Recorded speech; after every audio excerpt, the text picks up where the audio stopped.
अब हम कहानी को शुरू करते हैं। जो आज संडे का दिन था और फिर से आज वही बैटल होना था, जिसके लिए सभी लोग उस बैटल अरीना में आ चुके थे। बैटल अरीना इसे नहीं कहा जा सकता क्योंकि इसके पास पूरा मॉल जैसा इलाका है। अब हमें हमारे मेन कैरेक्टर डी को दिखाया जाता है, जो कि अभी अपने ह्यूमन फॉर्म में था। हालांकि वो एक मॉन्स्टर है, लेकिन कोई उसे पहचाने ना, इस वजह से वो नॉर्मल ह्यूमन बनकर घूम रहा है। यहाँ पर अभी उसे दो लोग मिलते हैं। वो दोनों ही नॉर्मल रेंजर्स थे, जो कि पावर रेंजर्स से कंपोजिशन पर आते हैं। वो डी से कह रहे थे कि तुम्हें थोड़ा सा संभल कर रहना होगा क्योंकि अभी मॉन्स्टर्स आने वाले हैं। पावर रेंजर्स के उनके साथ फाइट होगी, लेकिन डी कहता है कि कई साल से कोई भी कैजुअलिटी नहीं हुई है, मतलब किसी को भी कोई नुकसान नहीं हुआ, इसलिए उसे चिंता करने की जरूरत नहीं। वैसे अब डी यहाँ आसपास की जगह को देखकर बहुत डिसअपॉइंट था क्योंकि हर तरफ एडवर्टाइजमेंट के बैनर लगे हुए थे और पावर रेंजर को प्रमोट किया जा रहा था। वैसे अब हम उस बैटल अरीना में आते हैं, जहाँ पर हर सेकंड मॉन्स्टर और पावर रेंजर की फाइट होती है। वहाँ पर अभी मॉन्स्टर्स आना शुरू हो गए थे। इन मॉन्स्टर्स को डस्टर कहा जाता है। इस बार उन डस्टर के साथ उनका लीडर एक लायन बीस्ट भी लेकर आया था। हर बार ये बीस्ट बदलते रहते हैं क्योंकि पावर रेंजर हर बार के बीस्ट को हरा देते हैं। अभी सभी लोग इन पर चिल्ला रहे थे और इनके ऊपर कचरा फेंक रहे थे और कह रहे थे कि तुम हर हफ्ते आ जाते हो, तुम अपना सबक कब सीखोगे। अब तभी वहाँ पर ऊपर पावर रेंजर्स की एंट्री होती है। वो बहुत कूल तरीके से एंट्री लेते हैं, अपना जो पोज है वो बनाते हैं और कहते हैं कि ये वर्ल्ड ह्यूमन को बिलोंग करती है, तुम लोग यहाँ ज्यादा देर तक नहीं टिक सकते, हम आज भी तुम्हें हरा देंगे। और उन्हें देखते ही पब्लिक को ना जाने क्या हो जाता है, वो जोर जोर से उनका नाम चिल्लाने लगती है। वैसे अब यहाँ पर वो लायन बीस्ट कहता है कि तुम इस बार हमें नहीं हरा सकते क्योंकि इस बार हम पूरी तैयारी के साथ आए हैं। और इसके बाद अब वो बाकी जो नॉर्मल मॉन्स्टर यानी कि डस्टर थे, वो नॉर्मल पब्लिक पर हमला करने लगते हैं। तभी वही लड़की जिसे हमने कुछ टाइम पहले डी के साथ देखा था, उसका नाम यूमिको है, वो यहाँ पर सामने आकर उन लोगों को बचाने लगती है। साथ ही वो लड़का जो कि अभी डी से कुछ टाइम पहले मिला था, वो भी वहाँ ऑडियंस में खड़ा हुआ था। यूमिको उससे कहती है कि वो यहाँ से लोगों को थोड़ा दूर लेके जाए। वैसे इस तरफ तभी वो लायन बीस्ट अपने पावरफुल अटैक की मदद से उन पावर रेंजर्स को वहाँ से दूर फेंक देता है। कहानी थोड़ी सी इंटरेस्टिंग होने लगती है। वो रेड रेंजर कह रहा था कि इस बार का मॉन्स्टर पिछले वाले से ज्यादा ताकतवर है। तभी वो ग्रीन रेंजर अपनी सुपर स्ट्रेंथ का इस्तेमाल करते हुए जमीन से एक बड़ा सा स्टोन निकालता है और उस लायन बीस्ट पर हमला कर देता है। वो सभी लोग खुश थे और उन्हें लगा था कि शायद वो लायन बीस्ट मारा जा चुका है, लेकिन इस बीस्ट ने अपनी पूरी पावर दिखाते हुए उस पूरे बड़े से पत्थर को डिस्ट्रॉय कर दिया था। और इसके बाद वो हर एनिमी के सबसे ज्यादा खतरनाक फॉर्म में आता है, जिसे ट्रकुन कहा जाता है। हर कोई इससे डरता है, लेकिन अभी वो पावर रेंजर इससे नहीं डरे थे, इसलिए वो ट्रकुन को रोकने की कोशिश कर रहे थे। लेकिन ये कोशिश ही रह जाती है क्योंकि ट्रकुन ने उन पांचों को एक साथ ही उड़ा दिया था। वहाँ पर जितना भी ऑडियंस थी अभी ये चीज देखकर हैरान थे। वो सोच रहे थे कि आखिर पावर रेंजर्स अपनी डिवाइन आर्टिफैक्ट का इस्तेमाल क्यों नहीं कर रहे। लेकिन अब तभी पावर रेंजर नीचे गिर चुके थे और ऐसा लग रहा था जैसे कि वो हार गए और इस बार मॉन्स्टर जीतने वाले हैं। लेकिन तभी ऑडियंस के बीच से एक बच्चा खड़े होते हुए पावर रेंजर्स को चेयर करता है और लड़ने का कहता है, जिसके बाद पावर रेंजर्स बॉलीवुड टाइप की एक्टिंग करते हुए खड़े होते हैं और कहते हैं कि वो इन मॉन्स्टर्स को हराएंगे। और इसके बाद अब वो डिवाइन आर्टिफैक्ट का इस्तेमाल करने लगते हैं। ये देखते हुए सारे डस्टर हैरान थे और वो तुरंत ही यहाँ उस बीस्ट के पास आकर उसे घेर लेते हैं क्योंकि हर बार यही होता है, जब भी पावर रेंजर्स उस डिवाइन आर्टिफैक्ट का इस्तेमाल करते हैं तो ये डस्टर मारे जाते हैं। लेकिन इससे डस्टर को कुछ नहीं हुआ था क्योंकि वापस से वहाँ अपने उसी महल में टेलीपोर्ट हो जाते हैं और धीरे धीरे करके अपनी पूरी पावर गैदर कर लेते हैं। वो भी बात कर रहे थे कि इस बार की लड़ाई भी कितनी जल्दी खत्म होने वाली है। लेकिन तभी उन्हीं के बीच खड़ा एक डस्टर जिसकी रैंक डी है, मतलब उसे फाइट डी का कहा जाता है, वो कहने लगते हैं कि हम अगर चाहें तो अभी हार ना मानकर फाइट कर सकते हैं। लेकिन इस पर वो डस्टर उस पर चिल्लाता है और कहता है कि तूने फिर से यही सब बात करना शुरू कर दिया। ये एक स्पॉइलर हो सकता है, लेकिन फाइट डी ही असल में डी है। वो सभी मरने वाले थे, इसलिए उनमें बहस हो रही थी। तभी पावर रेंजर अपने डिवाइन आर्टिफैक्ट को एक्टिवेट कर देता है। लेकिन तभी उसी वक्त फाइट डी यानी कि डी यहाँ आगे बढ़ना स्टार्ट कर देता है। वो आगे बढ़ रहा था, जो चीज देखकर पावर रेंजर हैरान थे कि आखिर ये क्या कर रहा है। लेकिन इसके बाद वो हमला करते हैं और वहाँ पर एक बहुत ही तेज धमाका होता है। सभी ऑडियंस चीयर करने लगती है क्योंकि उन्हें लग रहा था कि शायद अब पावर रेंजर जीत चुके हैं।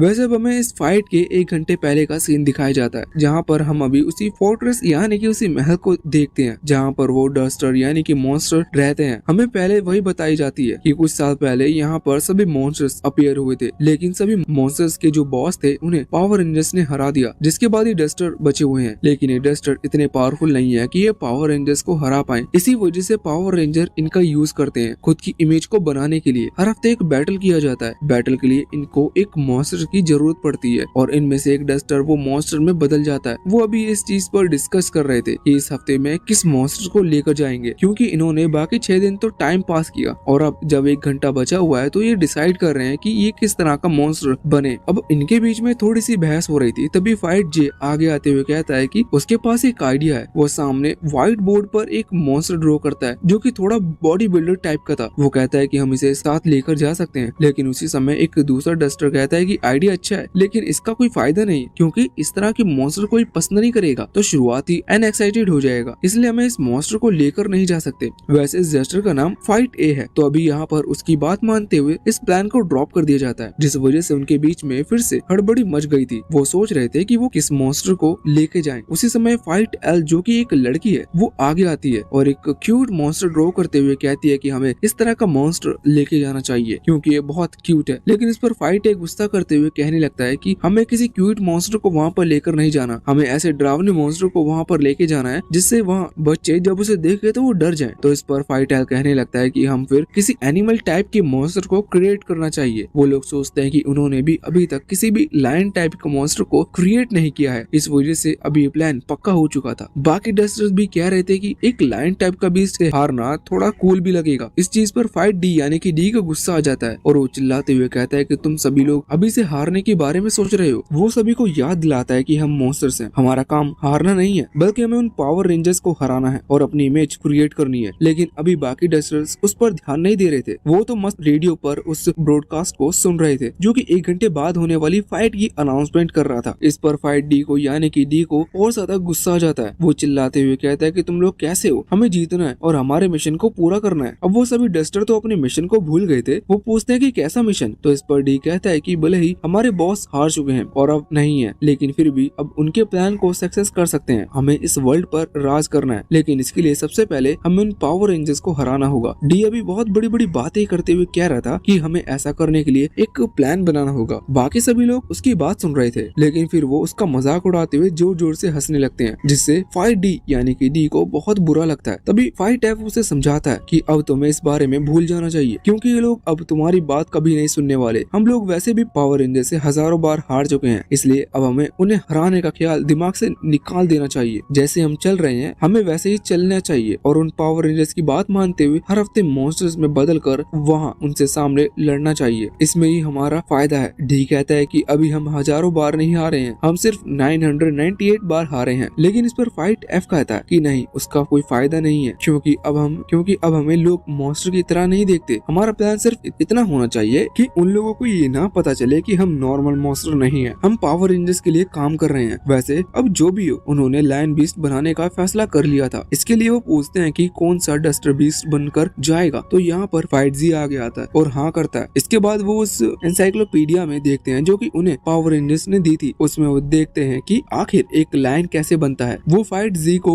उसे दिखाते हैं और फाइट जी उसी लायन में बदल जाता है। वो देखने में बहुत ज्यादा खतरनाक लग रहा था, इस वजह से बाकी डस्टर खुश थे। यहाँ पर डी जो कि उन सभी में सबसे अच्छा ट्रांसफॉर्मर है, इसलिए ट्रांसफर होकर नहीं जा रहा क्योंकि वो आज शिफ्ट पर नहीं है, मतलब वो वहाँ लड़ने नहीं जाने वाला। इस चीज पर अभी फाइट है उससे पूछता है कि वो आजकल कहाँ रहता है। तो इस पर डी कहता है कि वो अपने काम में बिजी रहता है, वो ये नहीं बताता कि वो नॉर्मल ह्यूमन बनकर घूमता है। यहाँ पर फाइट एफ अपनी पिछली लड़ाई के बारे में डी को बता रहा था। जब वो पिछली बार गया था तो उस टाइम एक रेंजर डस्टर एफ पर हमला कर रहा था। डस्टर एफ नीचे गिर चुका था, लेकिन तभी एक ह्यूमन बॉय उसे चेयर करते हुए मोटिवेट करने लगता है, जो देखकर फाइट एफ बहुत ही ज्यादा हैरान लग रहा था। वो डी से कहता है कि हम किसी को ही नहीं पता चलने देंगे कि हम अब मॉन्स्टर नहीं है। लेकिन डी का मानना बिल्कुल अलग था, उसे तो ये हराना पसंद ही नहीं था। अब हम वापस से वहाँ करंट टाइम में आते हैं, जहाँ पर उन पावर रेंजर्स ने सभी डस्टर के ऊपर हमला कर दिया था। धमाके के बाद सभी को लगता है कि वो लोग जीत गए, लेकिन जब धूल हटती है तो हम देखते हैं कि सारे डस्टर तो मारे जा चुके हैं, लेकिन एक डस्टर बचा हुआ था जो कि हमारा डी ही है। वो उन पावर रेंजर्स से कहता है कि उन्हें क्या लगता है कि वो हमेशा इस तरह से इन्हें हराते रहेंगे और डस्टर इमोर्टल है। इसका मतलब ये नहीं है कि उन्हें दर्द नहीं होता। डी कहता है कि तुम लोग सिर्फ ऑडियंस को सेटिस्फाई करना चाहते हो, तो क्यों ना इस बार तुम लोग हार और हम जीते। इतना कहते हुए डी गुस्से में आगे बढ़ने लगता है। हालांकि हम देखते हैं कि उसके पास बिल्कुल भी स्टैमिना नहीं है, वो बिल्कुल धीरे धीरे दौड़ रहा था। इस तरफ रेड रेंजर सभी का इंटरेस्ट बढ़ाने के लिए कहता है कि सबसे पावरफुल अपोनेंट है और इसके बाद वो आगे बढ़ गया था उसे हराने के लिए। वो डी के पास आता है, बिल्कुल धीरे धीरे से कहता है कि तुमने आज बहुत ज्यादा बहादुरी दिखाई, लेकिन अब तुम्हें भी अपने दोस्तों की तरह हार जाना चाहिए, क्योंकि तुम हमें कभी हरा नहीं सकते। इतना कहते हुए रेड रेंजर एक बहुत पावरफुल अटैक करता है, जिसके बाद डी बीच में से कट चुका था और फिर से एक धमाका होकर वो मारा जाता है। सभी ऑडियंस पावर रेंजर्स का नाम जोर जोर से चिल्ला रही थी और इसी के साथ मॉन्स्टर 999th मैच हार चुके थे। अब इस तरफ हम उसे फोर्ट्रेस को देखते हैं जहाँ पर मॉन्स्टर रहते हैं। वो सभी अभी नोटिस करते हैं कि फाइट डी यानी कि डी अभी उनके साथ नहीं है, लेकिन इस पर वो बिल्कुल भी हैरान नहीं थे क्योंकि फाइट डी अक्सर यहाँ से गायब रहता है। दूसरी तरफ वहाँ पर जब फाइट डी को मारा गया था तो वो सिटी में ही एक दूसरी जगह पर टेलीपोर्ट हो गया था क्योंकि उसने अपना एक अलग रास्ता चुन लिया है।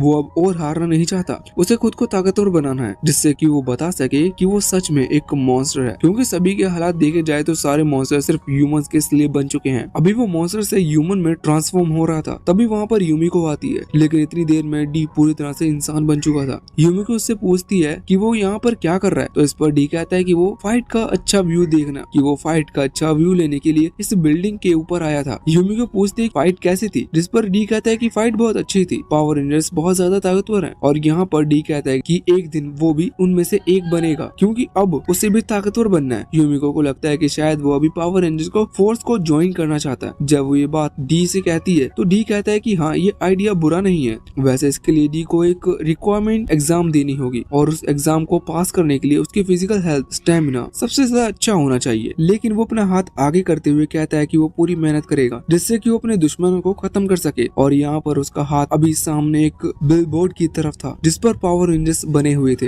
अब इसके बाद सीन शिफ्ट होता है और हम देखते हैं कि डी ने वहाँ रेंजर फोर्स ज्वाइन करने के लिए ट्रेनिंग स्टार्ट कर दी थी। वो अभी दौड़कर अपने स्टेमिना को बढ़ा रहा था जिससे कि वो आने वाले रिक्वायरमेंट टेस्ट में पास हो सके। वैसे अभी वहाँ पर उससे कुछ सीनियर रेंजर्स भी खड़े हुए थे जो कि मन में सोच रहे थे कि आखिर डी इतनी मेहनत क्यों कर रहा है, जबकि पावर रेंजर्स और मॉन्स्टर की लड़ाई सब एक प्री प्लान्ड धोखा ही होता है। लेकिन यहाँ पर डी का सोचना बिल्कुल भी सेम नहीं था क्योंकि उसे खुद को सच में स्ट्रॉन्ग बनाना है, क्योंकि आगे चलकर उसे सारे पावर रेंजर्स से अकेले लड़कर उन्हें हराना होगा। वो खुद को पावरफुल किसी दूसरी जगह पर भी बना सकता था, लेकिन वो यहाँ पर इसलिए आया जिससे कि वो उन पावर रेंजर्स की एक्टिविटीज पर नजर रख सके और थोड़ी डिटेल में उनके बारे में जान सके। वैसे अभी यहाँ पर ट्रेनिंग के बाद डी रेंजर हेडक्वार्टर में आ चुका था, जहाँ पर जाकर वो रिसेप्शनिस्ट से पावर रेंजर्स के बारे में पूछता है कि क्या वो यहाँ पर उसे मिल सकते हैं, जिस पर वो रिसेप्शनिस्ट बताते हैं कि नहीं, वो अभी यहाँ पर नहीं है इसलिए वो उससे नहीं मिल सकते। उसी दौरान वहाँ पर यूमिको और दूसरा लड़का आ जाता है। वैसे अब उस लड़के का नाम साकुरामा है। यहाँ पर वो दोनों ही सोच रहे थे कि शायद डी रिक्वायरमेंट एग्जाम देने के लिए आया है। अभी यूमिको कह रही थी कि उसे नहीं लगा था कि डी इस टेस्ट में पास हो पाएगा क्योंकि वो देखकर बहुत कमजोर टाइप का लगता है, लेकिन साकुरामा को डी पर पूरा भरोसा था। वो डी को मोटिवेट कर रहा था और कह रहा था कि तुम चिंता मत करो, तुम टेस्ट में पास हो जाओगे। और इतना कहते हुए साकुरामा डी के करीब आ गया था, जिसकी वजह से उनके जब गाल टच होते हैं तो डी के गाल पर एक क्रैक पड़ जाता है क्योंकि कमजोर फाइटर्स की बॉडी बहुत कमजोर होती है। डी अभी सिर्फ एक नकली बॉडी में है जिसे मिट्टी की बॉडी भी समझा जा सकता है। अभी यूमिको उसी की तरफ देख रही थी। डी को लगता है कि शायद उसने वो क्रैक देख लिया, लेकिन यूमिको कहती है कि हमें बाहर चलकर कुछ खा लेना चाहिए। डी समझ जाता है कि यूमिको ने कुछ भी नोटिस नहीं किया, इस वजह से वो खुश था और अब उन दोनों के साथ में चला गया था। इसके बाद यहाँ से सीन चेंज होता है। हम वहाँ अभी डस्टर को देखते हैं जो कि अभी गेम खेल रहे थे और एंजॉय कर रहे थे, लेकिन उसी समय एक डस्टर भागते हुए आता है और कहता है कि पावर रेंजर्स यहाँ पर आए हैं। सभी थोड़े से घबरा गए थे। वहाँ पर उस फोर्ट्रेस के बाहर फाइटर ए खड़ा हुआ था जहाँ पर वो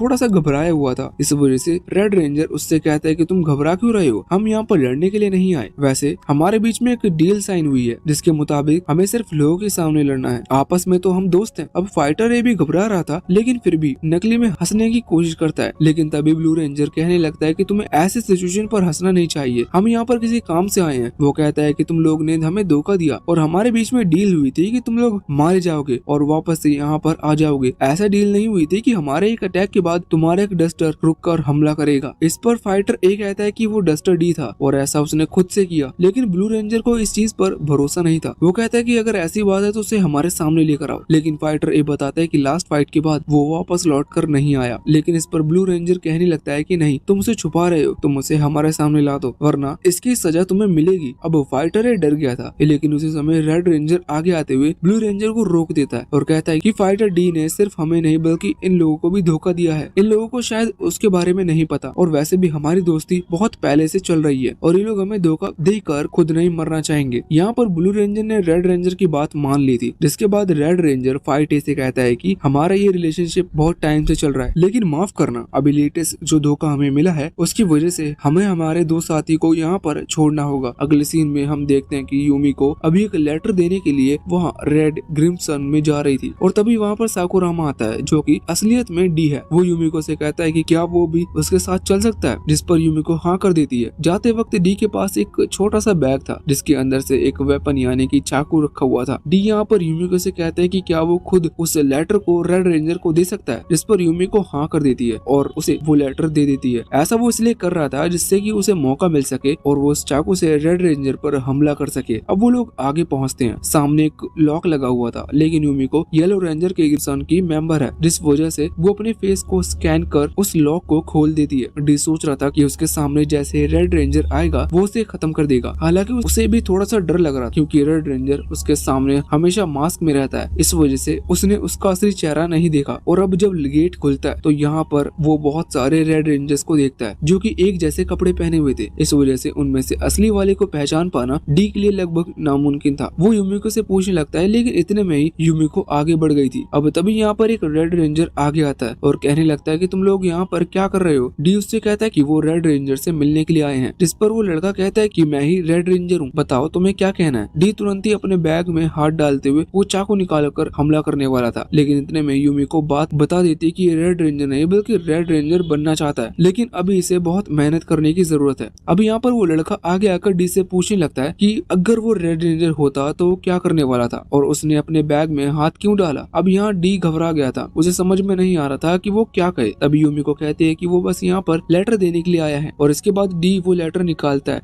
यूमिको उस लेटर को लेकर उस लड़के को दे देती है और कहती है कि अब जब रेड रेंजर आए तो उसे ये दे देना। अब यहाँ पर वो लड़का कहने लगता है कि मुझे समझ नहीं आता यूमिको, तुम येलो ग्रिम्सन में क्यों ज्वाइन हुई हो, तुम्हें तो रेड ग्रिम्सन में ज्वाइन होना चाहिए, तुम रेड रेंजर बनकर फेमस हो सकती हो। येलो रेंजर बनने में कोई फायदा नहीं, उसका काम सिर्फ रिसर्च एंड डेवलपमेंट का है, जबकि रेड रेंजर मेन काम करता है, वो मॉन्स्टर्स को खत्म करते हैं और सिर्फ मॉन्स्टर को खत्म करने में ही मजा आता है। ये सुनकर अभी डी को बहुत ज्यादा गुस्सा आता है। तभी यहाँ पर वो लड़का डी का मजाक उड़ाने लगता है। डी का मतलब मॉन्स्टर का नहीं बल्कि साकुरामा का, क्योंकि अभी डी साकुरामा बना है। वो यहाँ पर कह रहा था कि कलरलेस ग्रिम्सन सबसे बेकार है, असल में साकुरामा कलरलेस ग्रिम्सन में है और ये चीज हम पहले देख चुके थे। वो लोगों की मदद कर रहा था जब मॉन्स्टर हमला कर रहे थे, अभी कोई भी ग्रिम्सन नहीं मिले है। अब यहाँ पर वो लड़का अपनी हद पार करे इससे पहले ही यूमिको टॉपिक चेंज करते हुए डी को वहाँ से ले जाती है। अब लौटते वक्त डी यहाँ पर एक पोस्टर देखता है जिसके ऊपर रेड रेंजर का फेस बना हुआ था। डी ने यहाँ पर रेड रेंजर को पहली बार देखा था, लेकिन देखते ही वो समझ गया था कि यही रेड रेंजर है। अब उसी दौरान रेड रेंजर वहाँ पर आता है। डी उसे देखकर हैरान था, वो वैसे का वैसा ही फ्रीज हो चुका था, लेकिन फिर यूमिको उसे हिलाती है और रेड रेंजर से कहते हैं कि इसने पहली बार अपने आइडल को देखा है, इस वजह से ये थोड़ा सा हैरान है। इसके बाद अब यूमिको फिर से उसे ले जाने लगी थी, लेकिन डी रुककर रेड रेंजर की तारीफ करने लगता है उन मॉन्स्टर को खत्म करने के लिए। साथ ही वो कहता है कि वो मॉन्स्टर इतने बेवकूफ हैं, वो हर बार फिर से आ जाते हैं। डी ऐसा इसलिए कह रहा था जिससे कि रेड रेंजर कुछ गलत ना सोचे और वो रेड रेंजर के बारे में थोड़ा और समझ सके। हालांकि रेड रेंजर कहता है हाँ बस तुमने बहुत तारीफ कर ली और इसके बाद अब वो वहाँ से चला जाता है। इसके बाद अब यूमिको और डी भी दोनों वहाँ बाहर आ गए थे। यहाँ आने के बाद डी यूमिको से कह रहा था कि वो रेड रेंजर को देखकर बहुत घबरा गया था, जिस वजह से उसे समझ में नहीं आ रहा था कि वो क्या कहे जा रहा है। अब यूमिको कहते हैं कि क्या तुम वो चाकू मुझे दिखा सकते हो, जिसके बाद हमारा बेवकूफ डी तुरंत ही अपने बैग में से उस चाकू को निकालता है और यूमिको को दे देता है। वो ये चीज भूल चुका था कि यूमिको को तो इस चीज के बारे में पता भी नहीं होना चाहिए। तभी अचानक से यूमिको उस पर हमला कर देती है, जिसके बाद डी अब अपने असली रूप में यानी कि मॉन्स्टर डी के फॉर्म में आ चुका था, जहाँ वो कोशिश करता है यूमिको को हरा सके, लेकिन यूमिको हर बार उसे हराती जा रही थी। यूमिको कहती है कि वो जानती है कि डी को रेड रेंजर से बदला लेना था, लेकिन अगर वो गलती से वहाँ पर रेड रेंजर पर हमला कर देता तो डी हमेशा के लिए मारा जा सकता था और वो बहुत बड़ी बेवकूफी करने जा रहा था। डी को कुछ भी समझ में नहीं आ रहा था कि अगर यूमिको ये सब जानती थी तो उसने वहीं सभी को ये बात क्यों नहीं बताई। यूमिको बताते ही शुरू से ये बात जानती है और उसने हर एक चीज नोटिस की थी और हर बार डी को बचाने की कोशिश की थी। वो बताते कि वो खुद रेंजर्स की दुश्मन है और अगर डी सच में उन्हें खत्म करना चाहता है तो वो इसमें डी की मदद कर सकती है, वो इसलिए उसे ट्रेन करेगी, लेकिन इसके बदले डी को सभी रेंजर्स को खत्म करना होगा। अब डी कुछ भी कहे इससे पहले ही वहाँ पर असली वाला साकुरामा आ जाता है। डी ने तुरंत ही अपने आप को एक ह्यूमन फॉर्म में ट्रांसफॉर्म कर लिया था। यहाँ पर साकुरामा आकर बताता है कि आज संडे नहीं है, लेकिन फिर भी सिटी में एक मॉन्स्टर अपीयर हुआ है, ना जाने वो यहाँ पर क्या करने आया है, लेकिन रेंजर उसी पर हमला करने के लिए जाने वाले हैं। शायद रेड रेंजर वहाँ पर पहुंच चुका होगा। ये सुनकर डी को समझ में नहीं आता कि आखिर चल क्या रहा है। जब यूमिको मुड़ती है तो वहाँ पर डी नहीं था, क्योंकि वो गायब हो चुका था। अब दूसरी तरफ हम देखते हैं कि जो मॉन्स्टर वहाँ अपीयर हुआ था वो फाइटर एफ था। वो असल में डी को ढूंढने के लिए यहाँ पर आया है, लेकिन अब तभी वहाँ पर सारे रेड रेंजर्स आ गए थे। सारे रेड रेंजर्स से मतलब वो सभी जो कि डी को रेड क्रिम्सन में मिले थे। यहाँ पर आने के बाद वो अभी फाइटर एफ पर हमला कर रहे थे। वो उसे कई बार हराते हैं, लेकिन मॉन्स्टर इमोर्टल है, इस वजह से बार बार इमोर्टल एफ ठीक हो जा रहा था। वो अपने दोस्त के लिए बगैर यहाँ से नहीं जाने वाला। तभी वहाँ पर रेड रेंजर आता है और कहता है कि तुम अच्छी तरह से नहीं मानने वाले, तुम कई बार मर चुके हो, लेकिन आज तुम सच में मरने वाले हो। इतना कहते हुए वो डिवाइन आर्टिफैक्ट को निकालता है, जिसके हमले के बाद फाइटर एफ हमेशा के लिए मारा जाएगा। वैसे अब यहाँ पर डीबी पहुंच चुका था और वो भीड़ में खड़ा होकर अभी फाइटर एफ को देख रहा था। यहाँ पर रेड रेंजर अपने डिवाइन आर्टिफैक्ट को एक्टिवेट करते हुए अपनी सबसे पावरफुल टेक्निक का इस्तेमाल करता है। उस टेक्निक की वजह से कई सारे गोल्डन ड्रैगन टाइप के क्रिएचर हमें देखते हैं, जो कि अभी सीधा फाइटर एफ पर हमला कर रहे थे। फाइटर एफ समझ चुका था कि अब उसका अंत नजदीक है, लेकिन वो घबराया नहीं था। वो सोचता है कि एक दिन तो ये होना ही था, अच्छा है कि ये आज ही हो जाए। वो डी के बारे में सोच रहा था कि आखिर ना जाने वो अभी क्या कर रहा होगा। वो सोचता है कि काश वो यहाँ पर होता, जिससे कि वो उससे माफी मांग सकता। तभी रेड रेंजर का वो अटैक यहाँ फाइटर एफ को लग जाता है और फाइटर एफ डी से सॉरी कहते हुए चिल्लाता है, लेकिन इसी के साथ फाइटर एफ की पूरी बॉडी जल चुकी थी, लेकिन उसकी आवाज गूंज रही थी, जो कि डी से माफी मांग रही थी। और फाइटर एफ कह रहा था कि हमने 13 साल तक जो कुछ किया वो किसी काम का नहीं था, काश हम शुरुआत में ही मारे जाते। डी ये सब चीज सुन रहा था और अपने दोस्त की डेथ पर बहुत ज्यादा उदास था, लेकिन अब उसे बदला लेने का बहुत ज्यादा बड़ा रीजन मिल चुका था। तो अब यहाँ डी के दोस्त की पूरी बॉडी पूरी तरह से जल चुकी थी और खत्म हो चुकी थी। हम देखते हैं कि डी के पास अभी साकुरामा भी खड़ा हुआ था। वो डी से कहता है कि ऐसा पहली बार हुआ है कि कोई मॉन्स्टर यहाँ सिटी में आ गया हो। वैसे अब हमें पहले का सीन दिखाया जाता है जब सभी पावर रेंजर्स ने मॉन्स्टर के बॉस को हरा दिया था। तो उसके बाद वो मॉन्स्टर से मिलने के लिए आए थे, जहाँ पर अभी पावर रेंजर्स ने उन्हें धमकी दी कि अगर वो उनकी बात नहीं मानना चाहते तो वो मारे जाएंगे। जिसके बाद फाइटर ए ने डिसाइड किया कि वो लोग पावर रेंजर्स की बात मानेंगे, वो जैसा पावर रेंजर्स कह रहे हैं वो वैसा ही करेंगे। इसलिए तब पावर रेंजर्स ने अपने डिवाइन आर्टिफैक्ट का यूज किया था। असल में उन पांचों के पास से डिवाइन आर्टिफैक्ट जो कि इतना पावरफुल है कि वो मॉन्स्टर को परमानेंट खत्म कर सकते हैं, और इन्हीं की मदद से पावर रेंजर्स ने इन मॉन्स्टर के बॉस को हराया। वैसे अब करंट टाइम में डी को बहुत ज्यादा गुस्सा आ रहा था, इस वजह से वो वहाँ से जाने लगता है। तभी साकुरामा उसका पीछा करता है और इसके पीछे आते हुए कहता है कि तुम बहुत दुखी लग रहे हो, तुम्हें दुखी होना भी चाहिए क्योंकि तुमने आज अपना एक दोस्त खो दिया। मुझे भी इस चीज का दुख है, लेकिन तुम एक बात समझ लो कि तुम लोग कुछ नहीं कर सकते। डी ये सुनकर हैरान था कि साकुरामा को ये बात पता है कि वो एक मॉन्स्टर है। साकुरामा बताता है कि उसने डी और यूमिको की बात को सुन लिया था। वो यहाँ पर डी से कह रहा था कि वो जो कुछ भी करने के लिए यहाँ पर आया है उसके बारे में वो भूल जाए और या तो वापस लौट जाए या फिर अपनी असली जिंदगी यही पीसफुल होकर गुजारे। लेकिन डी इस पर चिल्लाता है और कहता है कि 12 साल से हम लोग गुलामी कर रहे हैं, हम हमेशा पावर रेंजर्स की बात मानते आए हैं किया और उन्होंने खुद को फेमस करने के लिए हमारा यूज किया। मैं ये चीज नहीं भूल सकता और मैं इस चीज का बदला लेकर रहूंगा। अभी सुनकर साकुरामा तुरंत ही पेपर निकालता है जिसमें हमें जानने को मिलता है कि डी को रिक्वायरमेंट एग्जाम में पास कर लिया गया है। साकुरामा कहता है कि तुम भी अब हमारी तरह येलो रेंजर बन सकते हो। मैं जानता हूँ कि तुम डिसैटिस्फाई हो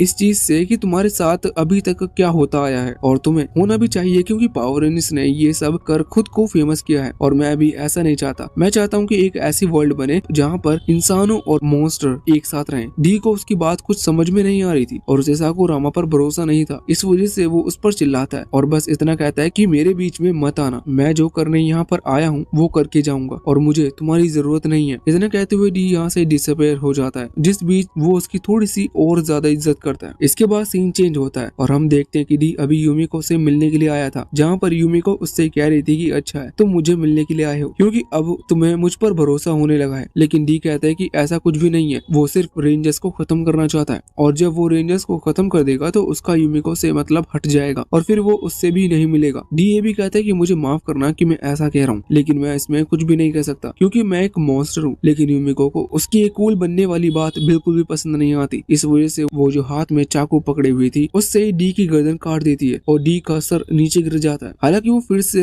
रिजनरेट भी हो जाता है। डी कह रहा था कि तुमने क्या किया, ऐसे में अगर कोई ह्यूमन हमें देख लेता तो वो पहचान जाता कि मैं एक मॉन्स्टर हूँ। जिस पर यूमिको कहती है कि हाँ तुम्हें बात याद रखनी चाहिए क्योंकि तुम खुद ही जोर से कह रहे हो कि तुम एक मॉन्स्टर हो, और दूसरी बात ये कि तुम मुझे एटीट्यूड नहीं दिखाओगे क्योंकि मैं भी ये बात सभी को बता सकती हूँ कि तुम एक मॉन्स्टर हो। अगर ये बात सभी को पता चल गई तो तुम्हारा सारा प्लान पानी में चला जाएगा। वैसे अब यूमिको ये भी बताते हैं कि पावर रेंजर्स सिर्फ 5 डिवाइन आर्टिफैक्ट पर टिके हुए हैं। वो कहते हैं कि तुम जितना पावरफुल पावर रेंजर्स को समझते हो वो इतने पावरफुल नहीं है क्योंकि ये ऑर्गेनाइजेशन बहुत कमजोर है, क्योंकि इनके पास 5 डिवाइन आर्टिफैक्ट इस वजह से हैं उन्होंने कभी प्रोग्रेस की ही नहीं। वो सिर्फ उन्हीं की मदद से मॉन्स्टर को हराते आ रहे हैं और जब से तुम्हारे बॉस मारे गए तब से उन्हें हमें और ज्यादा प्रोग्रेस करने की जरूरत पड़ी नहीं कि अगर हम किसी को एक को भी रोक दें या हरा दें तो उससे वो पूरा टावर गिर जाएगा। बात तो ज्यादा कॉम्प्लिकेटेड करने की जरूरत नहीं है, क्योंकि उसके कहने का सिर्फ मतलब ये है कि अगर किसी एक डिवाइन आर्टिफैक्ट को भी खत्म कर दें तो इससे पावर रेंजर्स का बहुत बड़ा नुकसान हो जाएगा। लेकिन डी भी समझदार है, वो कहते हैं कि तुम बात तो सही कह रही हो, लेकिन डिवाइन आर्टिफैक्ट जैसी कीमती चीज वो लोग कहीं पर भी रखे तो सोते नहीं होंगे, और ऐसा तो है नहीं कि वो सो रहे हैं और हम उसे उठा कर ले आए, तो फिर हम क्या करेंगे। जिस पर यूमी को कहती है कि हाँ तुमने सही कहा, लेकिन एक दिन होता है जब वो डिवाइन आर्टिफैक्ट से दूर होते हैं, और वो दिन है संडे का, क्योंकि उस दिन शोडाउन यानी कि लड़ाई तैयारी चल रही होती है, और नकली लड़ाई में अपनी डिवाइन आर्टिफैक्ट को लाना कोई समझदारी नहीं होगी। इस वजह से वो आर्टिफैक्ट उनसे तब दूर होता है, उसी का हम फायदा उठा सकते हैं। अगले सीन में हम देखते हैं कि संडे आ चुका था, जोर शोर से उस नकली लड़ाई की तैयारी चल रही थी, और यहाँ पर डी रेंजर की फोटो के सामने खुद के फेस को रेड रेंजर की तरह बनाने की कोशिश कर रहा था। वैसे यूमी को ये चीज देखकर बहुत ज्यादा इम्प्रेस थी कि मॉन्स्टर भी सिर्फ फोटो देखकर खुद के चेहरे को बदल सकते हैं। वो कहती है कि अगर तुम ऐसा कर सकते हो तो फिर तुम मॉन्स्टर ह्यूमन के ऊपर नजर क्यों नहीं रखते, इससे तुम्हें पहले से ही पता चल जाएगा कि रेड रेंजर्स किस तरह से लड़ाई करने वाले हैं। डी कहते हैं कि हाँ तुमने सही कहा, लेकिन हम मॉन्स्टर मिमिक्री नहीं कर सकते, लेकिन डी के पास एक अलग टैलेंट है जिसकी वजह से वो शक्ल बदलने के साथ साथ दूसरों की आवाज भी बदल सकता है। इसी वजह से उसे इस चीज में आसानी होती है, और उसी ने सबसे पहले यहाँ पर आने का सोचा। वैसे डी उसे चुप रहने को भी कहता है कि उसे डिस्टर्ब हो रहा है, क्योंकि वो अनफेमिलियर फेस मतलब जिससे वो ज्यादा टाइम तक नहीं मिला, ये उसने ज्यादा देर तक किसी को नहीं देखा, तो उसकी फोटो देखकर वो सिर्फ फेस नहीं बदल सकता, लेकिन अभी वो कोशिश कर रहा था। यूमी को उससे कहती है कि तुम कोशिश करो, लेकिन मैं थक चुकी हूँ, इतने टाइम में तुम अगर एक कुर्सी बन जाओ तो इससे ज्यादा अच्छा रहेगा। डी थोड़ा सा बहक जाता है और उसका फेस फिर से मॉन्स्टर वाला हो जाता है। वो कहता है कि मैं कोशिश कर रहा हूँ, मुझे परेशान मत करो, और इसके बाद वो फिर से फेस बदलने लगता है। अगले सीन में हम देखते हैं कि वो पूरी तरह से रेड रेंजर जैसा दिखने लगा था, और अब वो वहाँ से टावर के अंदर एंट्री ले रहा था। उसने अभी कान में एक ईयरफोन लगा रखा था, जिससे कि वो यूमिको से बात कर रहा था। वो यूमिको से क्वेश्चन पूछता है, हालांकि यूमिको उनमें से आधे ही क्वेश्चन का जवाब दे रही थी। डी पूछता है कि आखिर तुम हम मॉन्स्टर की मदद क्यों कर रही हो, जिस पर यूमिको कहती है कि इसका बहुत पुराना कारण है। वो बचपन से कुछ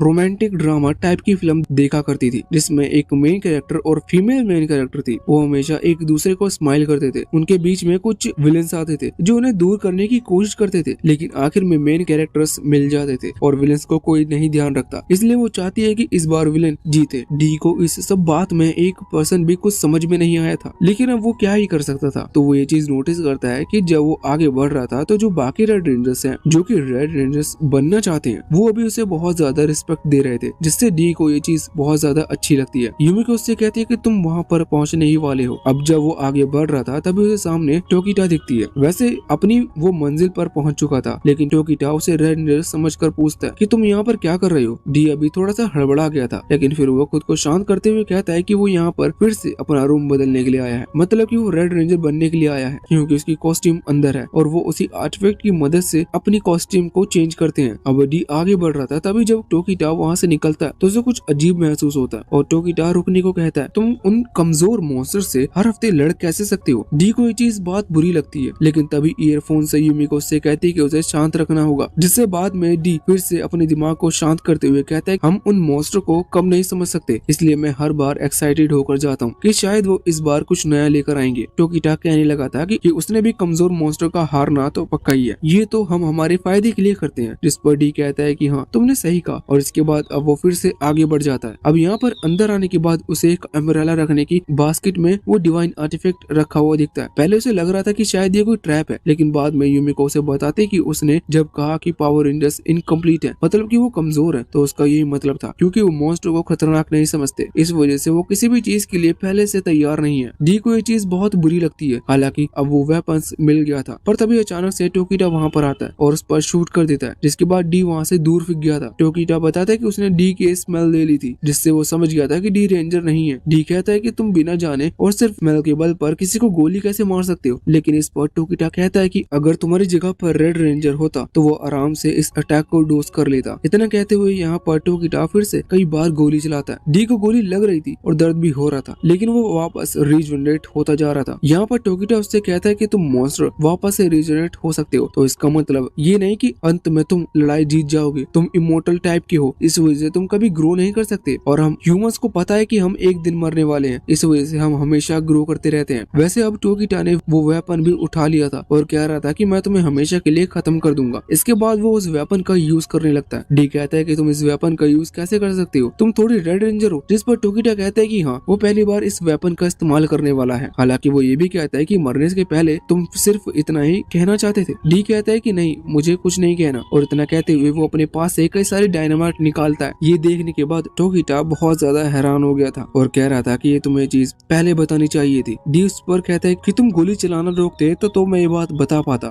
हालांकि अब टेबल पलट चुकी थी, मतलब कि टोकिटा वो वेपन नीचे रख देता है और हाथ खड़े कर देता है। वो कहता है कि प्लीज इनका यूज मत करना। डी उसे धमकी दे रहा था कि वो इनका यूज कर इस पूरी बिल्डिंग को खत्म कर देगा। मैक्सिस भी जला ली थी और अब वो ब्लास्ट भी करने वाला था, जो देखकर टोकिटा बहुत ज्यादा डर गया था। लेकिन इसका फायदा उठाते हुए डी उस पर हॉकी से हमला करता है और उसे नीचे गिरा देता है। अब डी का वो वेपन मिल चुका था, इस वजह से वो वहाँ से निकल रहा था और वो भी छुपकर निकलते वक्त यूमिको उससे कह रही थी कि वो बहुत बहादुर है। जब वो रूफ टॉप पर पहुंच गया था तो वो उसे कुछ गिफ्ट देगी। डी कहता है कि उसे गिफ्ट नहीं चाहिए। वैसे अब जब डी वहाँ पर आता है तो वो देखता है कि रेड रेंजर वहाँ पर उसका इंतजार कर रहा है। मुझे यूमिको पर शक हो रहा था कि शायद उसने ही रेड रेंजर को बताया होगा। हालांकि अभी हमें ये चीज कंफर्म नहीं बताई जाती। वैसे भी डी सोच रहा था कि रेड रेंजर यहाँ पर क्या कर रहा है। वो कहता है कि तुम्हें तो मॉन्स्टर से लड़ना था, तो तुम यहाँ पर क्या कर रहे हो। जिस पर रेड रेंजर कहता है कि वो अभी एक मॉन्स्टर के सामने ही खड़ा हुआ है। रेड रेंजर को पहले से पता था कि डी एक मॉन्स्टर है। अब डी वहाँ से बाहर आता है, रेड रेंजर पर हमला करना शुरू कर देता है, लेकिन रेड रेंजर उसके हर एक अटैक को डोज कर रहा था। डी कहता है कि शो ऑफ करने की जरूरत नहीं है, अगर तुम चाहो तो मुझसे लड़ सकते हो। और इसके बाद रेड रेंजर डी पर अटैक करते हुए उसे वहाँ से दूर हटा देता है। डी देखता है कि वहाँ पर एक लोहे की बनी हुई बड़ी सी टंकी थी। डी तुरंत ही अपने हाथ को काटते हुए उसे उछालता है और उससे उस बड़ी सी टंकी को खींचते हुए रेड रेंजर की तरफ फेंक देता है। हालांकि यहाँ पर रेड रेंजर ने सिर्फ एक आयरन पाइप का इस्तेमाल करते हुए उस बड़ी सी टंकी को वहाँ से डी की तरफ फेंक दिया था। डी को बहुत ज्यादा डैमेज पहुंचता है और डी का एक हाथ कट जाता है, जिसके साथ साथ उसके हाथ से वो आर्टिफैक्ट मतलब कि वो वेपन भी फिक गया था। हम देखते हैं कि डी का हाथ और वो वेपन दोनों ही वहाँ बिल्डिंग से नीचे गिरने वाले थे, लेकिन डी तुरंत ही जंप करता है। वो उस वेपन को अपने मुंह से पकड़ लेता है। उसने उस वेपन को बचा लिया था। ये देखकर रेड रेंजर इम्प्रेस था। डी कहता है कि उसने ऐसा करने के लिए अपने हाथ को नीचे गिरा दिया। हालांकि इसके बाद अब डी बिल्डिंग के ऊपर सही से खड़ा होता है और कहने लगता है कि तुम अगर सच में मुझसे फाइट करना चाहते हो, तुम अपनी पूरी पावर का इस्तेमाल कर सकते हो। तुम इस तरह से शो ऑफ करके मेरे अटैक को डोज करने की जरूरत नहीं है। लेकिन इस पर रेड रेंजर कहता है कि अगर यहाँ पर कोई ऑडियंस ही ना हो तो तुमसे फाइट करने का क्या मतलब। अब उससे इतना कहते हुए वहाँ पर एक हेलीकॉप्टर आ जाता है जिसमें एक रिपोर्टर बैठा हुआ था। डी ये देखकर सब कुछ समझ गया था कि अभी तक रेड सिर्फ उस पर इसलिए हमला नहीं कर रहा था क्योंकि उसे देखने वाला कोई नहीं था। रेड भी यही सेम चीज कहता है कि अब वो लाइव और हजारों लोगों को देख रहे हैं। इसका मतलब एक कमजोर से फाइट करना यानी कि कमजोर मॉन्स्टर को मारने इसमें कोई फायदा नहीं होगा, वरना पहले उसका कोई फायदा नहीं था। रेड रेंजर डी से कहता है कि तुम पूरी जिंदगी में कुछ नहीं कर पाए, इसलिए अब तुम सिर्फ लोगों को एंटरटेन करने के लिए एक अच्छी मौत बनो। पर डी बाकी मॉन्स्टर की तरह नहीं है। वो कहता है कि लोग एंटरटेन तो होते रहेंगे, लेकिन मुझे मरता देख नहीं, बल्कि पहली बार एक रेंजर को मरता हुआ देखकर। लेकिन अब अचानक से रेड रेंजर वहाँ घुटने के बल आ जाता है और ऐसा दिखाता है जैसे कि उसे बहुत पेन हो रहा है। वो बताता है कि ऐसा उसे लायन बीस्ट वाली फाइट के बाद हो रहा था क्योंकि उसमें उसे चोट लग गई थी। इतने में ही वहीं पर बाकी रेंजर्स आ जाते हैं, जिनमें से ब्लू रेंजर्स डी पर हमला करता है, उसे नीचे गिरा देता है। रेड रेंजर खड़ा होता है और डी से धीरे से कहता है कि वो उसे अकेले नहीं हराएगा क्योंकि इसमें कोई मजा नहीं, उसकी टीम उसे हराएगी जिससे लोगों को और ज्यादा मजा आएगा। साथ ही वो जोर से ये भी कहता है कि वो लोग मिलकर इस प्लेनेट को बचाएंगे। समझ में नहीं आता कि वहाँ के लोग इतने बेवकूफ कैसे हैं। वैसे अब डी सोच रहा था कि इतनी बात सुनने से अच्छा तो तुम मुझे मार दो, लेकिन उसने भी फैसला कर लिया था कि आज वो रेंजर से नहीं हार सकता। अभी यहाँ पर येलो रेंजर खुश था, ये यूं कह लो कि खुश थी क्योंकि उसका चेहरा तो दिख नहीं रहा था। लेकिन खैर छोड़ो, हमें क्या। वो कहती है कि अच्छा है कि अब सिर्फ एक ही मॉन्स्टर बचा हुआ है, हम उसे मार कर वापस घर जा सकते हैं। और पिंक भी अभी सेम यही चीज कह रही थी। रेड रेंजर उन्हें बताता है कि डी वही मॉन्स्टर है जो कि पिछली बार चीटिंग कर रहा था। उसने उनकी बात नहीं मानी थी और बाद में रुक कर उन पर हमला करा था, लेकिन वो इस चीज का भी डी को सबक सिखाएंगे और उसे परमानेंटली आज खत्म कर देंगे। तभी ग्रीन रेंजर वहाँ रेड के पास आता है और कहता है कि मेरे पास एक और तरीका है इस चीज को थोड़ा सा और इंटरेस्टिंग बनाने का। वो रेड रेंजर के कान में कुछ कहता है, जिस पर रेड रेंजर कहता है कि हाँ, ये बहुत बढ़िया आइडिया है। रेड रेंजर ने परमिशन दे दी थी, जिस वजह से ग्रीन आगे आते हुए कहता है कि तुम बहुत खतरनाक हो, तुमने पहले भी हम पर हमला करके हमें रोकने की कोशिश की जबकि तुम्हारे साथी मॉन्स्टर भाग गए थे। हम तुम्हें एक और मौका देते हैं, हम तुम्हें उनके पास वापस नहीं भेज सकते, इसलिए अगर तुम चाहो तो हम तुम्हें कैप्चर कर लेंगे। ये देखकर न्यूज वाला हैरान था। वो सभी को जब ये बात बताता है तो सभी लोग हैरान हो जाते हैं क्योंकि आज तक ऐसा कभी नहीं हुआ था। रेड धीरे से डी से कहता है कि अगर वो खुद को कैप्चर करने के लिए हाँ कर देता है तो वो प्रॉमिस करता है कि डी को कोई डैमेज या चोट नहीं पहुंचाएंगे और वो सेफ रहेगा। लेकिन डी तुरंत ही इस चीज पर मना कर देता है क्योंकि उसका ड्रीम कुछ अलग है। इसलिए रेड रेंजर तुरंत ही ब्लू रेंजर से कहता है कि वो अपने डिवाइन आर्टिफैक्ट का इस्तेमाल करते हुए डी को खत्म कर दे। ब्लू रेंजर ने भी अपना आर्टिफैक्ट निकाल लिया था और अब वो उसका इस्तेमाल करता है। उसका आर्टिफैक्ट थोड़ा सा अलग तरीके से काम करता है। इसकी वजह से डी की पूरी बॉडी फूलने लगी थी और साथ ही वो ब्लास्ट भी करेगा, इसलिए वो पहले वो हवा में उड़ जाता है। डी कह रहा था कि उसने जो भी कुछ किया अपने मॉन्स्टर भाइयों के लिए और भले ही वो मारा जाए लेकिन आगे चलकर वो फिर से यही चीज दोहराएगा और पावर रेंजर्स को हराएगा। वो कह रहा था कि वो सभी उसे याद रखेंगे, लेकिन रेड रेंजर कहता है कि वो किसी भी मॉन्स्टर को कभी याद नहीं रखते। और इसी के साथ अब यहाँ डी ब्लास्ट करता है और न्यूज एंकर सभी को बताता है कि इस बार भी पावर रेंजर्स की जीत हुई। यहाँ पर वो अपने पोज बनाते हैं, जिसके बाद येलो रेंजर्स कह रही थी कि इस बार हम अच्छा पोज नहीं बना पाए, लेकिन अगली बार हमें इस चीज की तैयारी करनी होगी। वैसे अभी रेड रेंजर आगे बढ़ रहा था। वो कह रहा था कि काश उनके अपोनेंट थोड़े और ज्यादा ताकतवर होते, इससे उन्हें खुद से हाइप बनाने की जरूरत नहीं पड़ती। वो अभी अपने उस वेपन को लेने के लिए जा रहा था, लेकिन जब वो वहाँ पहुँचता है तो वो अचानक से डिवाइन आर्टिफैक्ट धूल बन जाता है। हमें जानने को मिलता है कि डी ने जब अपने हाथ की जगह उस आर्टिफैक्ट को पकड़ा था तब ऐसा नहीं हुआ था। उसने अपने कटे हुए हाथ को उस आर्टिफैक्ट में चेंज कर दिया। असली आर्टिफैक्ट तब बिल्डिंग से नीचे गिर गया था और डी ने बस इतने टाइम से अपने मुंह में अपने हाथ को पकड़ रखा था। और जब डिवाइन आर्टिफैक्ट की वजह से उसकी बॉडी फूटी और वो मरा तो इससे उसका हाथ जो कि अभी डिवाइन आर्टिफैक्ट बना हुआ था वो भी धूल बनकर उड़ गया। वैसा ऐसा कैसे हो सकता है कि कहानी का मेन कैरेक्टर ही मारा जाए, पर अगर वो नहीं मारा जाता तो उसका हाथ इस तरह से डिसअपीयर भी नहीं होता। लेकिन ये चीज शायद हमें बाद में पता चले, क्योंकि इसके बाद हम यूमिको को देखते हैं जो कि अपने सामने अभी उस वेपन को रखे हुई थी। वो कह रही थी कि डी ने खुद की जान देकर इस वेपन को उन्हें दे दिया, उसकी मौत बेकार नहीं जाएगी। और वो ये भी कह रही थी कि अब सिर्फ 4 और वेपन्स बचे हुए हैं। अब कुछ टाइम बाद हम देखते हैं कि सभी पावर रेंजर्स की एक मीटिंग बुलाई जाती है। इस मीटिंग में उनके जूनियर स्क्वाड मेंबर्स भी उनके साथ थे। ये असल में वो हैं जैसे कि हर पावर रेंजर्स का एक स्क्वाड ग्रुप में मेन पावर रेंजर के बाद जो सेकंड पोजीशन पर है उसे सबसे सीनियर माना जाता है। आप इसे ऐसा समझ सकते हो कि ये उनके सक्सेसर हैं। वैसे इस तरह की सीक्रेट मीटिंग में अभी जूनियर्स को बुलाना सभी के लिए बिल्कुल नया था, क्योंकि ऐसा पहले नहीं हुआ। इसी वजह से येलो रेंजर्स कह रहा था कि आज यहाँ पर कुछ बड़ा डिसीजन लिया जाना है। वैसे अभी वो इसलिए रुके हुए थे क्योंकि येलो रेंजर्स की स्क्वाड मेंबर भी अभी तक नहीं आई है। तभी वो आती है और हम देखते हैं कि ये और कोई नहीं बल्कि यूमिको थी। यूमिको आकर तुरंत ही अपनी जगह पर खड़ी हो जाती है, जो देखते हुए ब्लू रेंजर को गुस्सा आता है। वो कहता है कि तुम्हें लेट आने के लिए और हमें इंतजार करवाने के लिए सभी से माफी मांगनी चाहिए, पर येलो रेंजर बताता है कि यूमिको वही करती है जो उसकी मर्जी होती है।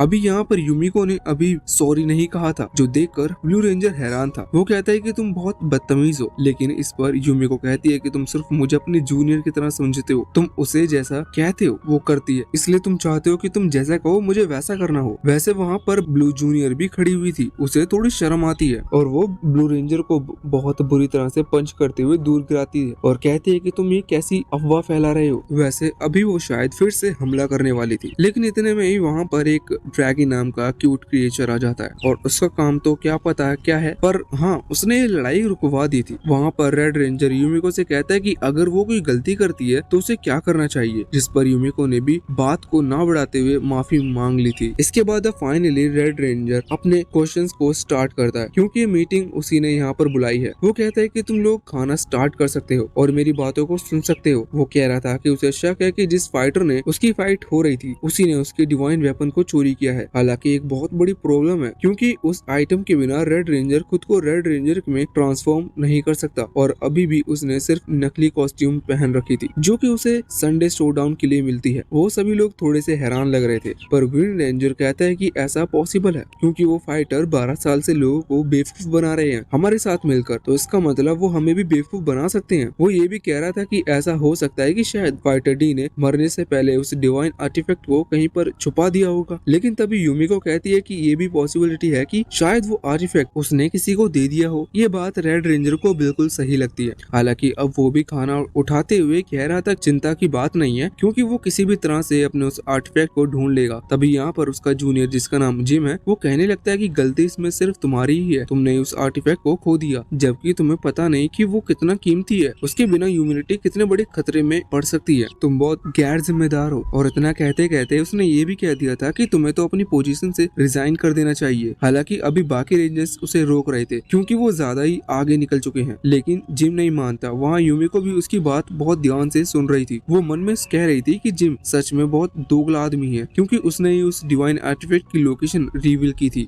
यूमिको को, और अब वो यहाँ पर रेड रेंजर की पोजीशन के लिए उसे रिजाइन करने पर मजबूर कर रहा है। वैसे अब सभी लोग शॉक हो जाते हैं जब अचानक से ही रेड रेंजर जिम की ही कही हुई बात पर एग्री करता है। वो कहता है कि तुमने सही कहा, मुझे रिजाइन कर देना चाहिए, बल्कि मैं तो सोच रहा था कि मेरे बाद तुम रेड रेंजर बन जाओ, क्योंकि तुम तो रेड रेंजर के काम को अच्छी तरह से संभाल सकते हो। जिम बहुत ज्यादा खुश था, रेड रेंजर बनना चाहता है, पर फिर अचानक से रेड रेंजर उसे बहुत ही तेजी से पंच करते हुए दीवार की तरफ फेंक देता है, जिससे जिम को बहुत ही ज्यादा चोट लगी थी। रेड रेंजर कहता है कि अरे यार, तुम तो बहुत कमजोर हो, अगर तुम ताकतवर होते तो मैं सच में मेरी पोजीशन को संभालने के लिए तुम्हें दे देता, लेकिन अब तुम्हें भी रेड रेंजर बनने का कोई फायदा नहीं होगा। अब फिर से उस पर हमला करने वाला था, लेकिन तभी ग्रीन रेंजर उसे रोकता है, पर रेड रेंजर नहीं रुकता। अब कुछ टाइम के लिए हमें ये बताया जाता है कि कोई इनकी बातें सुन रहा है, पर हमें आइडेंटिटी नहीं बताई जाती। अगले सीन में हम देखते हैं कि अभी रेड रेंजर खाना खा रहा था और दीवार पर खून लगा हुआ था। हमें जानने को मिलता है कि उसने जिम को मार दिया, लेकिन रेड रेंजर को इस चीज से कोई दुख नहीं है और उसके फेस पर तो कोई रिएक्शन भी नहीं था। यूमिको अभी सोच रही थी कि ह्यूमैनिटी के रक्षक हैं, जिनका खुद के गुस्से पर काबू नहीं है। वैसे अब यहाँ से सीन चेंज होता है। वहाँ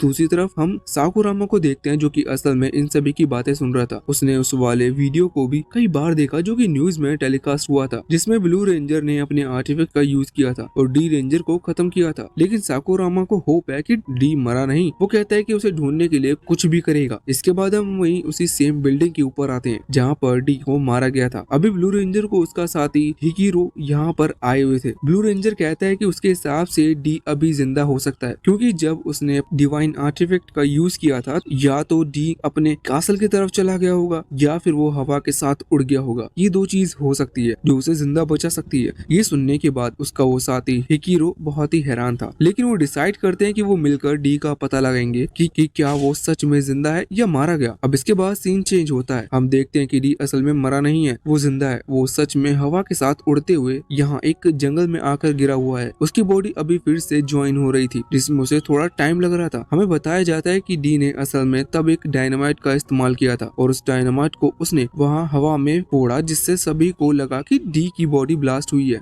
जबकि वो पहले ही हवा के साथ उड़कर चला गया था। अभी डी देखता है कि उसके पेट पर एक होल है, जो कि डिवाइन आर्टिफैक्ट के कारण हुआ है और वो फिर से रिकवर नहीं हो रहा। वो डिवाइन आर्टिफैक्ट की पावर को देखकर थोड़ा सा हैरान था, लेकिन वो हार नहीं मानता। वो रेंगते हुए वहाँ से आगे बढ़ जाता है। लेकिन अब कुछ ही देर आगे आने के बाद अचानक से उसकी मुलाकात साकुरामा से होती है, जो कि डी को ही ढूंढते हुए यहाँ पर आया था। वो उसके लिए फर्स्ट एड बॉक्स लाया था, जिससे कि वो डी का इलाज भी कर सके। लेकिन डी को ये चीज पसंद नहीं आती और वो उसे याद दिलाता है कि वो एक मॉन्स्टर है, और इतना याद दिलाते हुए वो साकुरामा पर हमला कर उसे पीछे को हटा देता है। वैसे साकुरामा अभी थोड़ा मजाक के मूड में था। वो कहता है कि तुम किसी में भी ट्रांसफॉर्म हो सकते हो, तो तुम किसी चीज में ट्रांसफॉर्म क्यों नहीं हो जाते, इससे तुम्हें पेन नहीं होगा। लेकिन वो सिर्फ मजाक कर रहा था, पर इससे डी को आइडिया आता है कि वो दूसरी चीज कर सकता है। उसने अपने हाथ से कुछ पार्टिकल्स निकाल कर अपने पेट वाले होल में लगा लिए, जिससे कि उसके पेट में दर्द ना हो। लेकिन ये चीज देखकर साकुरामा बहुत ही ज्यादा इम्प्रेस था। डी कहता है कि तुम ये क्या कर रहे हो, जिस पर साकुरामा बताता है कि डी जो कर रहा है वो ह्यूमंस के लिए समझ पाना बहुत ज्यादा मुश्किल है, इसी वजह से वो हैरान है। अब इसके बाद डी उसे अपने हाथ को एक बिल्ली में कन्वर्ट करके दिखाता है, जिस वजह से साकुरामा और ज्यादा इम्प्रेस हो गया था। वो रिक्वेस्ट करता है कि क्या मेरे जैसा फेस बना सकते हो, जिसके बाद डी अपने हाथ को उसके फेस की तरह बना लेता है। इसके बाद साकुरामा डिमांड करता है कि क्या वो एक मॉन्स्टर जैसा मास्क क्रिएट कर सकता है, तो डी वैसा ही करता है। उस मास्क को पहनने के बाद साकुरामा कह रहा था कि लो, अब मैं भी एक मॉन्स्टर बन गया, अब तुम्हें मुझ पर गुस्सा करने की जरूरत नहीं। पर डी फिर से उस पर गुस्सा करते हुए उससे कहता है कि तुम एक मॉन्स्टर कभी नहीं बन सकते, क्योंकि हम 12 साल से हर सेकंड यहाँ पर आकर ब्लास्ट होते हैं, और इस डर को तो तुम अपने मन में कभी निकाल ही नहीं सकते, क्योंकि भले ही हम इससे मरते नहीं पर हमें दर्द उतना ही होता है। वैसे अब ये बात सब बताते हुए डी को अच्छा नहीं लग रहा था, और वैसे भी अभी वो पूरी तरह से ठीक नहीं हुआ। इसी वजह से वो कहता है कि तुम मेरा सर मत दिखाओ और यहाँ से चले जाओ। पर साकुरामा नहीं जाने वाला था। वो चाहता था कि डी साकुरामा के बारे में समझे और वो डी के बारे में समझे। इसी वजह से अब वो अचानक से ही अपने बचपन की स्टोरी बताने लगता है। डी समझ गया था कि ये उसका सर दुखाए बिना नहीं जाएगा। साकुरामा स्टोरी बताता है कि वो बचपन से ही एक ऐसा लड़का रहा है जिसे हर चीज परफेक्ट करने का शौक है। हमें उसके पास्ट का सीन दिखाया जाता है, जहाँ पर साकुरामा एक छोटी सी बिल्ली के बच्चे को देखता है जिस पर कुछ कौवे हमला कर रहे थे। वो उस बिल्ली के बच्चे की जान बचाता है, लेकिन तभी उसके फादर वहाँ पर आकर उससे कहते हैं कि वो गलत कर रहा है। साकुरामा को समझ में नहीं आया था, और उसके फादर बताते हैं कि ये एनिमल साइकिल इसी तरह से चलती है। अगर वो क्रो उस बिल्ली के बच्चे को नहीं खाएगा तो वो मारा मारे जाएंगे, इसलिए साकुरामा को इन चीजों से इंटरप्ट नहीं करना चाहिए। अब साकुरामा अपने पेरेंट्स की बात मानता है, इसी वजह से वो उस बिल्ली के बच्चे को वहीं छोड़कर अपने फादर के साथ चला जाता है। लेकिन अब जब वो यहाँ से जा रहे थे तभी अचानक से सिटी के अंदर एक यूएफओ अपीयर होता है। उसे देखने के बाद साकुरामा बहुत डर गया था और कह रहा था कि क्या अब हम सब मारे जाएंगे। इस पर उसके पेरेंट्स कहते हैं कि ऐसा कुछ नहीं होगा, क्योंकि हमने कभी किसी के साथ कुछ गलत काम नहीं किया। अब यहाँ से सीन चेंज होता है। हम देखते हैं कि अभी साकुरामा की बड़ी बहन जॉगिंग के लिए निकली थी शाम को, जिस दौरान साकुरामा भी उसके पीछा कर रहा था साइकिल पर वो इसलिए उसका पीछा कर रहा था जिससे कि कोई बैड पर्सन उसकी बहन से लड़े ना। लेकिन उसकी बड़ी बहन उसे समझाती है कि वो ऐसा बड़ी बड़ी बातें करने के लिए अभी बहुत छोटा है, और उसके बाद वो तेजी से वहाँ से भाग गई थी। लेकिन साकुरामा भी साइकिल की स्पीड बढ़ाता है और कहता है कि उसे कोई फर्क नहीं पड़ता कि उसका अपोनेंट कौन है, भले ही वो उससे ज्यादा ताकतवर भी क्यों ना हो, लेकिन वो हमेशा सच्चाई का साथ देगा। ये सुनकर उसकी बड़ी बहन कहने लगती है कि ये तो वही बात है ना जो उस रेड रेंजर ने कही थी। असल में कारण ये है कि इन दोनों को ही रेड रेंजर या फिर वो रेड रेंजर वाला नहीं देखने दिया जाता, क्योंकि उसमें वायलेंस है और उनके फादर नहीं चाहते कि लोग आगे इस चीज को देखें। और तभी साकुरामा कह रहा था कि वो बड़े होकर रेड रेंजर बनना चाहता है, जिस पर उसकी सिस्टर कहती है कि लेकिन फादर तो ऐसा नहीं चाहते, क्या तुम उनके खिलाफ जाना चाहते हो। ये सुनकर साकुरामा थोड़ा सा घबरा गया था, पर इस पर उसकी सिस्टर कहती है कि अगर वो सच में ऐसा मानता है तो उसमें कोई गलत बात नहीं है, ऐसा भी हो सकता है कि उनके पेरेंट्स ही गलत हो। हम देखते हैं कि साकुरामा ने जिस बिल्ली को बचाया था वो मारी जा चुकी थी, और देखा जाए तो ये गलत है क्योंकि उसे कमजोर की मदद करनी चाहिए, लेकिन उसके फादर सिखा रहे हैं कि ये एनिमल साइकिल है। अब सीन चेंज होता है और हम देखते हैं कि साकुरामा अभी घर पर वही पावर रेंजर वाला शो देख रहा था। तभी उसके पेरेंट्स वहाँ पर आते हैं और टेलीविजन ऑफ कर देते हैं। वो साकुरामा से कहते हैं कि उसे ये नहीं देखना चाहिए क्योंकि गलती पावर रेंजर्स की है, वो मॉन्स्टर के साथ वोलेशन कर रहे हैं। इस तरह से कभी भी चीज नहीं समझाई जा सकती। अब बार बार कहने की वजह से साकुरामा के मन में भी बात बैठ गई थी कि शायद उसके पेरेंट्स सही हैं। इसी वजह से अब वो खुद को गलत साबित करते हुए पावर रेंजर्स का वो शो देखना बंद कर देता है। अब एक दिन हम देखते हैं कि सभी को खबर मिली थी कि आज गॉड खुद उनसे आकर मिलने वाले हैं। इसी वजह से वो चर्च पहुंच जाते हैं। अभी सच में कोई एंजल टाइप का क्रिएचर वहां उस चर्च में उतर रहा था। सभी को पता था कि ये गॉड है। साकुरामा भी वहीं जा रहा था, लेकिन रास्ते में उसकी सिस्टर उसे रोकती है और चाटा मारते हुए कहती है कि कोई उससे कुछ भी कहता है वो मान जाता है और खुद के ड्रीम को नहीं खोना चाहिए, लेकिन फिर भी अभी वो वहीं जाता है। हम देखते हैं कि दूसरी तरफ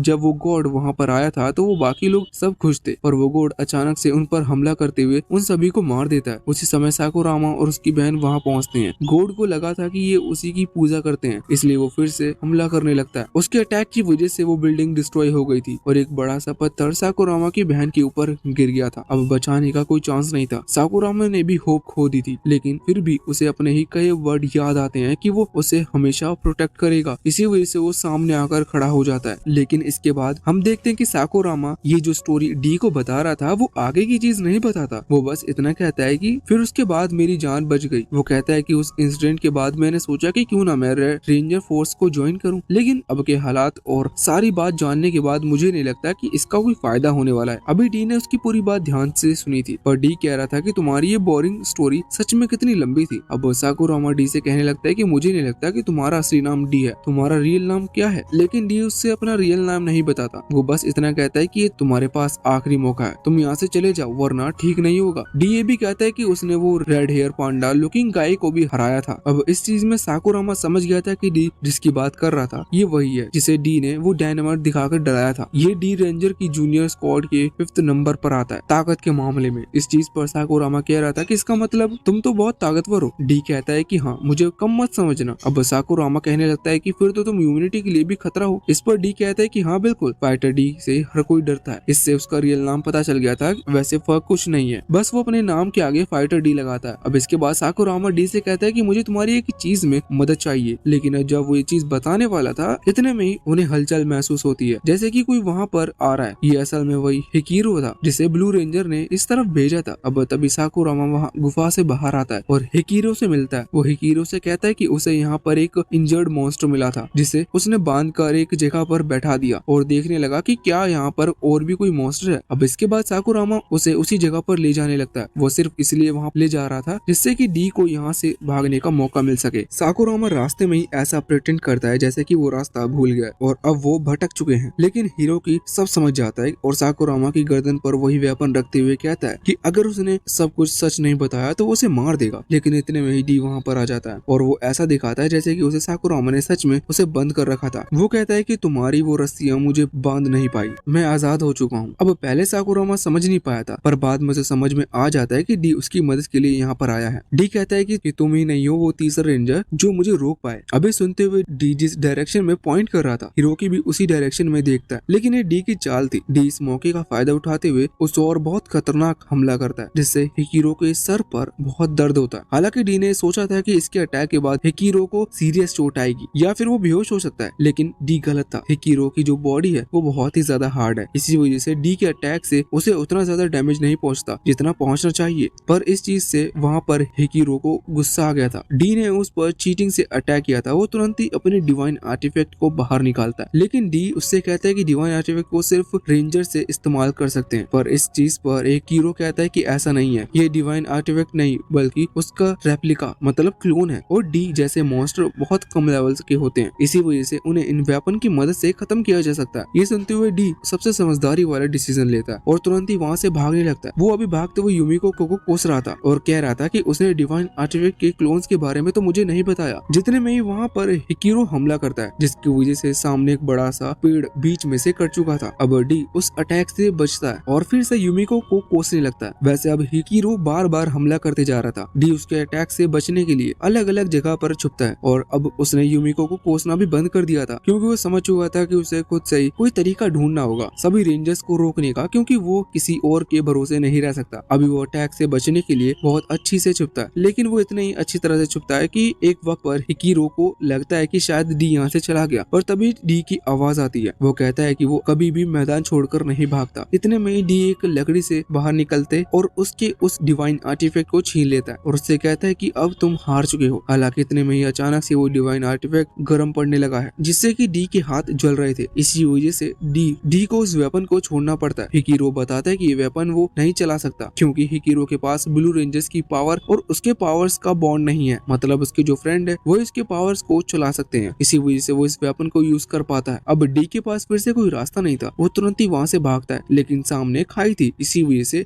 जब अचानक से साकुरामा वहाँ पहुँचता है तो डी उसे हॉस्टेज बनाने की धमकी देकर उसकी तरफ एक नुकीला ऑब्जेक्ट को पिन करता है। वो कह रहा था कि अगर हिकिरो ने आगे बढ़ने की कोशिश की तो साकुरामा को मार देगा, लेकिन उस टाइम तक हिकिरो को भी शक हो चुका था कि शायद साकुरामा डी के साथ मिल चुका है, तभी वो इस जगह पर था। इसी वजह से अब हिकिरो फैसला करता है कि वो अपनी डिवाइन आर्टिफैक्ट को इन दोनों को ही खत्म कर देगा। लेकिन जब वो आगे बढ़ रहा था तो उसकी बॉडी भी मेल्ट कर रही थी। उसी समय पर साकुरामा उसे रोकते हुए कहता है कि उसने बैकअप बुला लिया है, तो अगर वो कुछ देर रुक जाए तो बिना प्रॉब्लम से सब कुछ सॉल्व हो जाएगा। अब इस चीज को सुनते हुए हिकिरो फैसला करता है कि अभी के लिए वो कुछ नहीं करेगा। वो तुरंत ही उस वेपन से एक चीज निकालता है, जो वो चीज उस वेपन को एक्टिवेट करने के लिए काम आती है, और इसके बाद वो उस वेपन को वहीं जमीन में लगा देता है और पीछे हट जाता है। पर जब डी साकुरामा को हटाते हुए उस वेपन को लेने के लिए आगे बढ़ रहा था तो इतने में हिकिरो फिर से हमला करता है। डी पीछे हट जाता है, लेकिन डी ने भी अपने हाथ से उस पर हमला कर दिया था। अब उसका हाथ जब रीजनरेट हो रहा था तो इस चीज से हिकिरो एक चीज समझ जाता है कि साकुरामा और डी मिले नहीं, क्योंकि पहले उसे शक था कि शायद डी साकुरामा है और साकुरामा असल में डी है। मतलब उसने बहुत सोच लिया था, लेकिन ऐसा कुछ भी नहीं था। अब फिर से वो वेपन लेने के लिए आगे बढ़ता है, लेकिन इतने में ही साकुरामा खुद वेपन को उठाते हुए गोल घुमाते हुए डी की गर्दन काटकर उसे खाई में फेंक देता है। ये चीज देखकर हिकिरो बहुत हैरान था और इस चीज में ये चीज नोटिस करता है कि साकुरामा का एक हाथ वापस से रीजनरेट हो रहा है। हमें जानने को मिलता है कि असल में उन लोगों ने सही में ही अपनी पर्सनैलिटी बदल ली थी, जिससे कि हिकिरो को कुछ पता ना चल सके। वहाँ से नीचे साकुरामा ने सर्वाइव कर लिया था, लेकिन अभी उसे अपने हाथ में बहुत ज्यादा दर्द हो रहा था, क्योंकि हमें जानने को मिलता है कि यहाँ आने से पहले साकुरामा ने अपने एक हाथ को काट दिया था, जिससे कि वो डी